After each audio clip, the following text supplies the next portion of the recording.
Welcome back to it, folks. Walk the Lines. We've been gone for a little while. I hope you are well. It is tournament time. JLM and I are back with you, so ready for tomorrow, day one, officially day one of the big tournament. We, of course, have those playing games. You saw Indiana last night with Wyoming, the Texas Southern game as well tonight. Bryant is going with Wright State, as well as Notre Dame against Rutgers, and what's sure to be a rock fight in that game. And then we're going to get into, of course, tomorrow, Thursday. First game is Michigan and Colorado State. This is going to be a little bit of a long video here, so we're going to try to give you as much information as we can, break it up for you in parts, and then get right into our picks for that first round. It's going to be crazy, so let's get it going. We have to, of course, get off our chest what we thought about the committee selections. I'm not going to go on and on about it. It's going to be about 45, 50 seconds at the most. Here it is. I usually do not care about omissions. I do not usually care about, like, let's say, if a team was left out, I wonder why they were left out necessarily, but I get my head around it usually. I cannot get my head around how the committee left Texas A&M out of this tournament. How does it work? I'm starting to believe that the committee does not watch the tournaments at all, that the tournaments base nothing when it comes to their positioning, unless you go ahead and win it all. If they win it all, then they got to deal with it and scramble. Now, I know they've got to have these things prepared. I know they got to have these things ready to go. I get that. Because it's a daunting task. The show starts at 5:30 and everything else on Sunday night after the Big Ten tournament wraps up. But man, I mean, it's like they didn't even watch Iowa win that thing. They just gave them a fifth seed. Or, you know, they looked at Texas A&M and went, well, you didn't quite get 23 wins in the SEC. San Diego State had 23 wins in their conference, which isn't nearly as good as the SEC's. And they went out at the same time that A&M did the last game. 4 games in 4 days. You put San Diego State in, I don't really have a problem with that. But you have to put A&M in as well. How do you put Michigan in? This was egregious. I'm a Big Ten guy, even I can't defend this. 17 and 14. Well, Walker, maybe you're not seeing the bigger picture. Maybe they were really good in the non-conference. They played 3 teams in non-conference worth anything, to my opinion, my estimation. We have Seton Hall, we have Arizona, we have North Carolina. They lost to all 3 of them as well. They were bounced in the first round of the NCAA or the Big Ten tournament over in Indy. They counted Iowa as a good win because, okay, yeah, Iowa came around fine. When Iowa beat them, that was a vastly different team than what they're looking at right now, which is why Michigan didn't win that game on the rebound, pun intended. Let's get to something else, another point here. When you're looking at who's in and who's not and teams to watch from a psychological standpoint, there's upset watches and then there's upset alerts. The alert, of course, is when you zoom in on a game with 2 minutes to go and it's tied, and 2 and 15 is tied, or 3 and 14 is tied, or whatever. But a watch is what we're going to get going. We're going to start right with my team, the Iowa Hawkeyes. I'm going to put them on upset alert, or upset watch rather, right off the bat. I'm going to put 2 other teams in the same category. When you win a conference tournament that you're not supposed to win, you celebrate. Why wouldn't you celebrate it? Something happens to those teams, though, and they end up celebrating a little bit too long. Feeling good Monday morning, Monday afternoon, there's nothing wrong with that. When Tuesday night, Wednesday roll around, and you're still feeling really good about that, those teams usually get bounced in the first or second round. And that's what I'm cautioning Iowa to do right now, is get over Indianapolis, because you lose to Richmond on Thursday at 2 o'clock, whatever, it starts 2:10. You'll forget about Indy real quick. And so will everybody else. I'll be back to giving Fran McCaffrey all kinds of crap, but I don't want to see that. Richmond, in a weird way, is in the same position, though, because they also weren't supposed to win their conference tournament either. And man, they didn't celebrate. They were crying tears. This was an emotionally draining experience for the Richmond Spiders. So I want to put that out there. Watch out, Iowa, for that matchup. Virginia Tech, same thing. Beat Duke, you have to go down and play. They're playing a really good Texas team with a lot of defense. VTech, you are on upset alert right now. I don't know how much of an upset it really is, but it's a 6 against 11. The higher seed is the team that's favored in most cases. That hasn't been the spreads all the time, though. And then, of course, Tennessee as well. Tennessee looked really good in that SEC tournament. They are playing Longwood, and keep your eye out for that. Just the opposite. How about good teams that are getting smashed on their last game? They come out, and that's a whole different dynamic. We got Providence and we got Arkansas in that case. 2 teams that got lame-basted last time. Again, Arkansas, that A&M team I told you about, absolutely rolled over by the Aggies. We also have Providence lost 82-64 in their game, or excuse me, 85-58 rather, 85-58 with Creighton. And so now, you know, when you talk to the talking heads and networks, they come out, they go, oh, don't worry, coach, blah, blah, blah, we'll have them prepared, have them fired up. Slow it down. That's not the way it works. Those teams come out after getting the confidence taken away from them. They've been building up all year. And now all of a sudden they walk on that court and they are flat. And they're flat as a pancake. We've seen so much evidence of this over the years. Does it last 8 minutes? Does it last 15 minutes? Does it last a half and first 6 minutes of the second half? If Providence comes out flat against South Dakota State and Arkansas comes out flat against a Vermont team that can play defense and push pace, those two teams are going to be on upset alert sometime during that game during your broadcast. It's going to happen. And I like Saw. I think Saw is dangerous. One game doesn't make a season, but what kind of mindset they're going to be in when they come out, we'll have to watch for that as well. Okay, let's get some picks for you here in the first round. We're taking dogs. We're rolling with dogs big time in this first round. Why not? This is the time to take them. This is why you watch the tournament. Let's get to 11:40 on Thursday, the second game that's starting right after Michigan and Colorado State, and that is South Dakota State playing those Providence Friars. Look, if a line is too good to be true, it is. Right. If a line is too good to be true, it is. So when you walk up the counter and go, I can get Providence, so I have to come win by 3? Duh. You're going to pull you back in, Bubba. Don't be doing it. Don't fall for it. Why is Providence only getting 2 points against South Dakota State? Providence might not win this game, dude. It's going to be ugly. We're taking South Dakota State and the Jackrabbits. We're going to take the 2 points. Yeah, that could be a money line for you as well, because that's a basket isn't much, but it could come down to that. That's 11:40 tomorrow. At 12:45 Central Standard Time, also on Thursday, Boise State, they're playing Memphis. Now, this is a scary one for both teams, because if they run, Boise State can't win this game. And if they crawl, Memphis isn't going to win this game. It is literally a stick in the mud versus a Jaguar. Does the Jaguar get caught up in the mud, or does the Jaguar jump over the mud just watches it walk away from it? Because Memphis could blow Boise State straight out of the water in this game. But I think it's a bad contrast when you see these teams slow down. We saw Houston finally slow down Memphis the other day. Well, Boise State does that as good as Houston does in a lot of aspects. We're going to take Boise State plus the 2.5 in that game as well against Memphis. But again, Broncos, I know you're a horse. Don't try to run with those Tigers from Memphis, because it'll be a long day if you do. 6:20 Thursday night, San Diego State against Creighton, 8 and 9. We usually avoid 8 and 9 games, but here we have a couple of them on the docket, looks like. And we are into the second one. We had Boise State, as they know, Memphis. Now we have San Diego State, the team that they played and just got by in their tournament conference championship. They're playing Creighton. Creighton is coming off an enormous victory.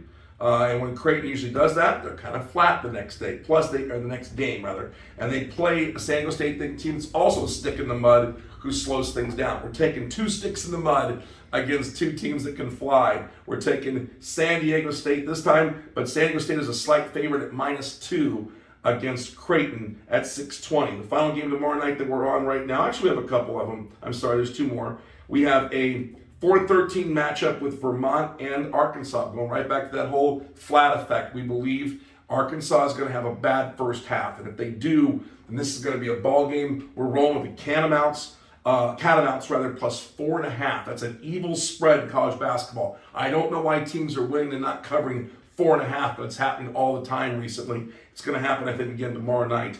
Up in Buffalo, 4-13. We're taking Vermont. We're taking the 4.5 against the Saw Hogs. And at 8:40, this is another dog here, a slight favorite rather, Murray State. This will be our one. We laid 1 point with the Aztecs. We'll lay a point with Murray State, I suppose, because it could have been a money line bet. You're not going to get juice to make it even. So you can go either way with that. The total is 137. Murray State against San Francisco. We like the Racers. We're taking them tomorrow evening against the Dons of San Fran.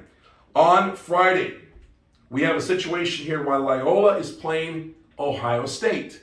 Who do you think's going to win? Who do you think's going to win? Oh, Ohio State, of course, right? I mean, they are the name brand team.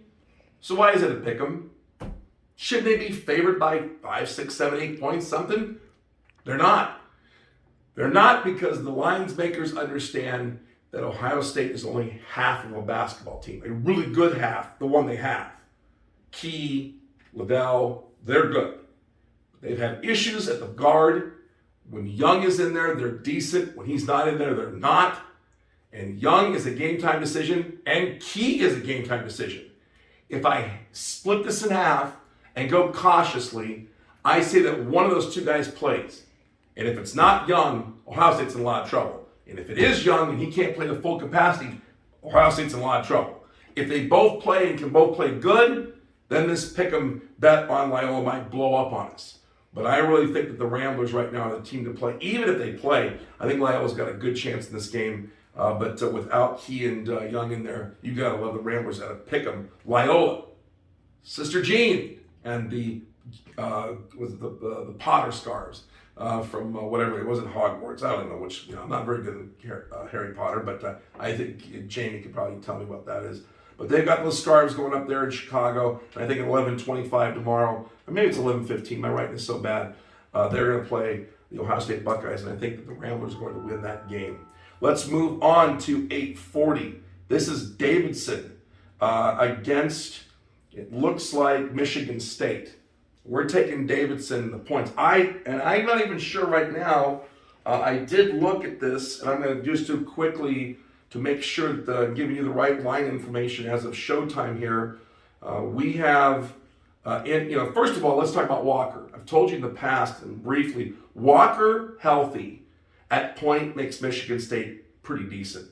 Without Walker, Michigan State's not very good at all. And he has not been practicing, from what I've been told, this week at all. Another game time decision, maybe it's already been made. Those college injury reports are garbage. We never really know. There's no real information, and that really should change. We hope it does. But as far as I'm concerned right now, no Walker, no Michigan State in this game. Davidson is playing 2 hours from where they're from. Did you hear what I said? Davidson is going to Greensboro and playing 2 hours away from where they're from. That is unbelievable in my estimation. And here's Michigan State coming from all the way halfway across the country, yet they're the 7th seed. Don't know how that works out, but it did. So it's Michigan State -1 at this point.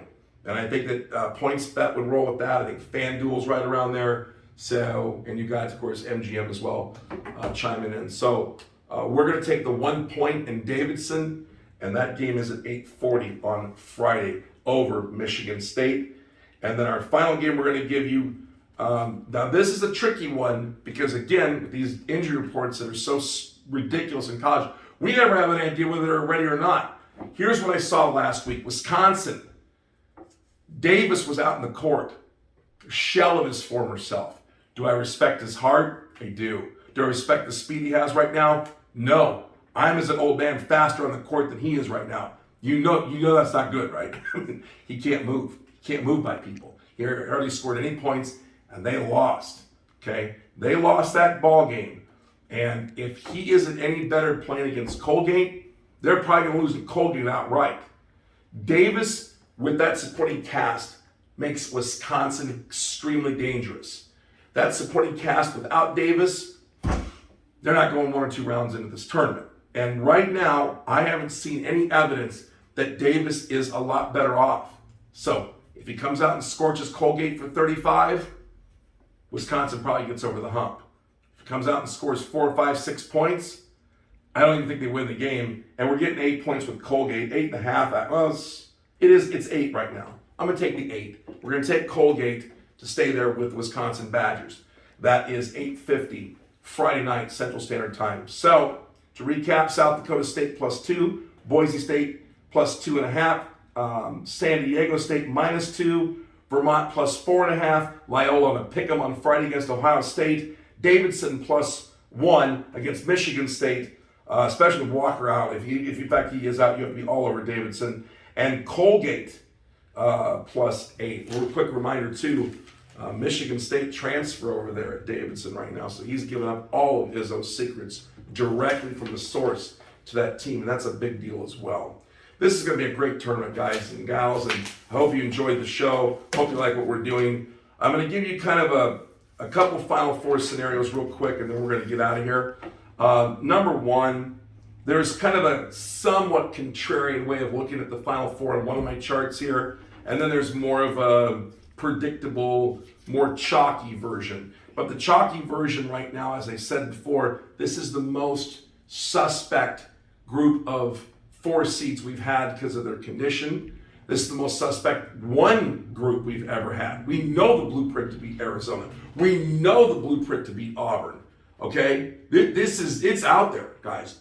Kansas is playing better than they played all year. They were already good. So they're coming to this tournament with a lot of leverage, but we'll get to it.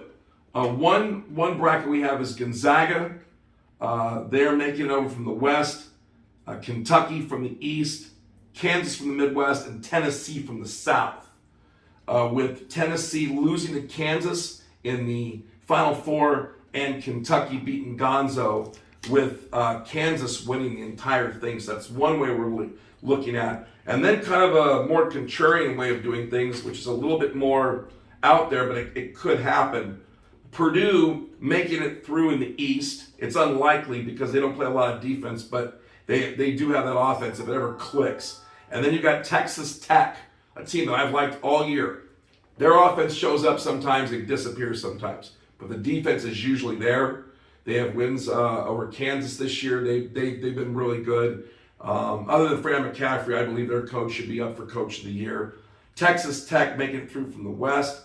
Tennessee again from the South. I'm all over the Volunteers. But again, I'm all over the Volunteers that I just told you that I think they should be on upset watch because, again, Longwood is better than they were when Iowa played them at the beginning of the season. They're a much better team right now. So if Tennessee's still hung over, that'll go up in flames real quick.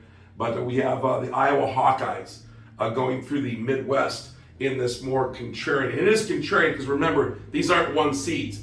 Iowa's a 5, Purdue's a 3, Texas Tech, I think, is a 3, and Tennessee is, a 3 as well. There isn't one number 1 in that group. Tennessee beating Tech in that bracket. Like to see my Hawkeyes go all the way, but as I said before, they need to get through rounds 1 and 2. That has to happen with this team, or they're going to be back on Fran again, which is unfortunate, but that's the way things are around here. It's great to be back.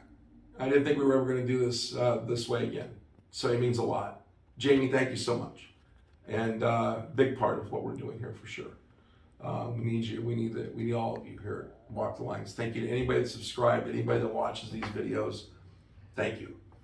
We're going to be heavy for the tournament. We've got to get this money. We've got to get big money in this tournament for you and for us.